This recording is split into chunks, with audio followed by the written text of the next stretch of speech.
فوج نے امریکی حمایت یافتہ کرد ملیشیا کرد پیپلز پروٹیکشن یونٹ کے خلاف شام کے شمالی علاقے میں بڑے پیمانے پر نئی زمینی کارروائیوں کا آغاز کر دیا ہے۔ آپریشن اولیو برانچ زیتون کی شاخ کے نام سے شروع کیے گئے اس آپریشن میں ترک فوج کے ٹینک بھی سرحد عبور کر کے شام میں داخل ہو گئے ہیں، جس کے بعد انقرہ اور واشنگٹن کے درمیان کشیدہ صورتحال میں مزید اضافہ ہو گیا ہے۔ YPG شام میں دہشت گرد تنظیم داعش کے خلاف جنگ میں نیٹو کے رکن امریکہ کی اتحادی رہی ہے اور شام میں ان کے مضبوط گڑھ کو ختم کرنے میں کلیدی کردار ادا کیا ہے۔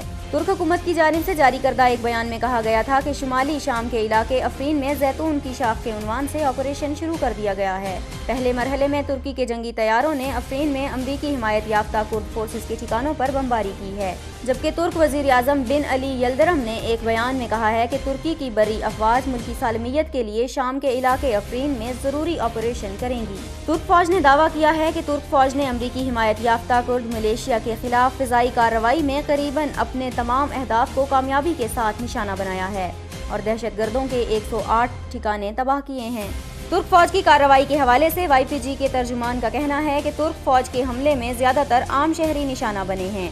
ہلاک ہونے والوں میں 6 شہری جبکہ 2 خواتین سمیت 3 کرد جنگجو ہلاک اور 13 زخمی ہوئے ہیں۔